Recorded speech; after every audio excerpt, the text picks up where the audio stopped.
Hey, what's up guys? It's Leafy is Beefy. How y'all doing? I hope you're doing well. Welcome back to a brand new video. So yesterday, I went into the fridge looking for some quality content, and my eyes fell upon some leafy salad. No meat, no cheese, nothing but cold crunchy grass. So I take the cold leaves and one lonely tomato, don't forget the tomato, I don't care, and go on to eat it. When the thought hit me, what if I ate other cold foods, cold soup, cold beef, a cold Big Mac? Do you know what a cold Big Mac tastes like? Yeah, neither do I. Sounds horrible. That sounds like it will get me sick.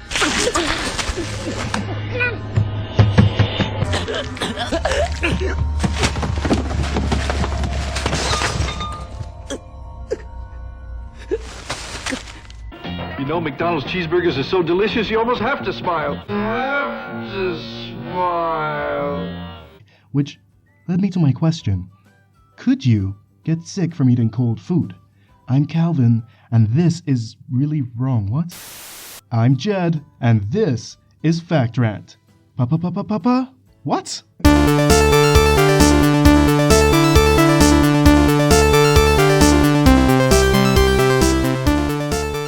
Okay, we've all had leftovers before, maybe even settled for cold leftovers. Most of the time that's the case, well, with me. But is that bad? What does cold food do to us? Or what does it do for us? What does it do? For the answer to that, we have to take a look at the humble beginnings of cold food, in particular, one of the most popular. Chocolate!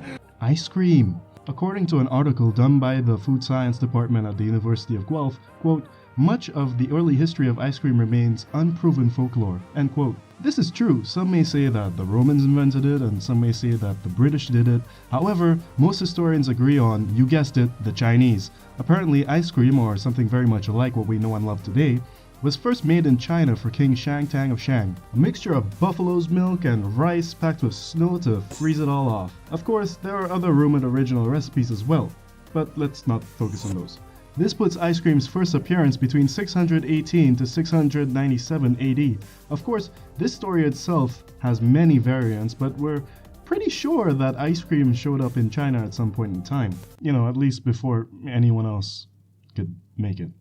So, first. Knowing this, let's fast forward a little bit all the way to 1747, when the creamy treat found its way onto American soil. In fact, let's go even further to 1777, when ice cream appeared in the New York Gazette. By the way, going off topic, did you want to go off topic? I want to go off topic. President George Washington loved ice cream so much, apparently, that he bought around $200 of the stuff, about $3,000 worth in today's economy. I just felt like saying that because it pertains to ice cream, so not really off topic, is it? No.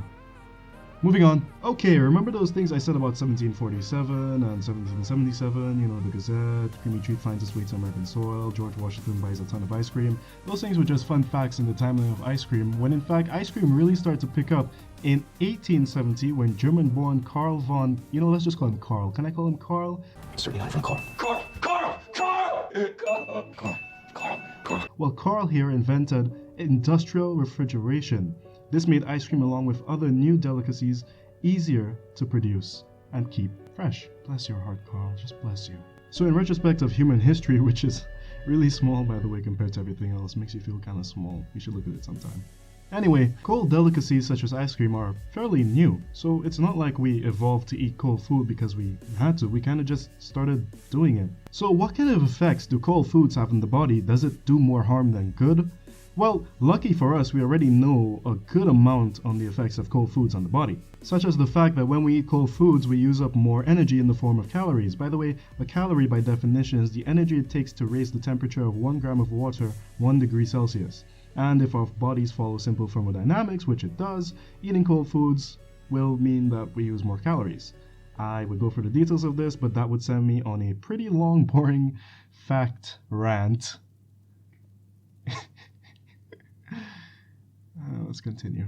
So basically, the intake of cold food equals more calories burnt, which can be a good or bad thing depending on the person. Cold vegetable-based dishes like coleslaw and salads leaves the veggies in their raw form, leaving more nutrients in the food opposed to what it would have lost had it gone through the cooking process.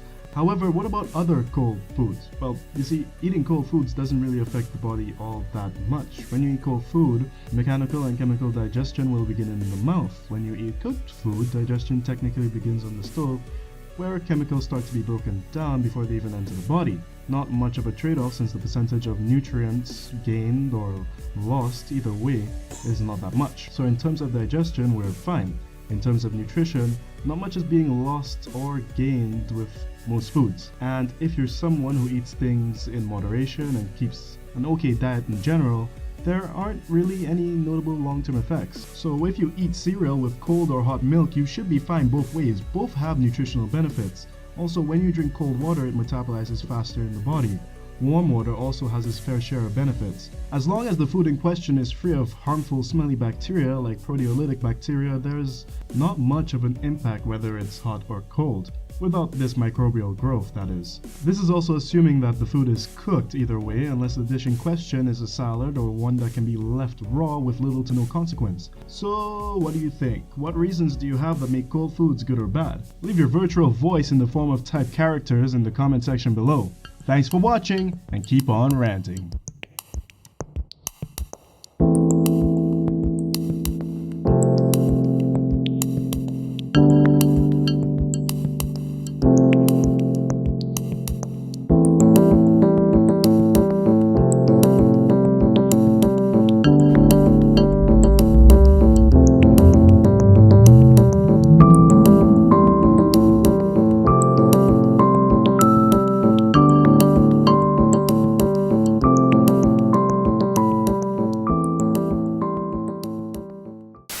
This channel is just blowing up. Blowing up. He's taking over.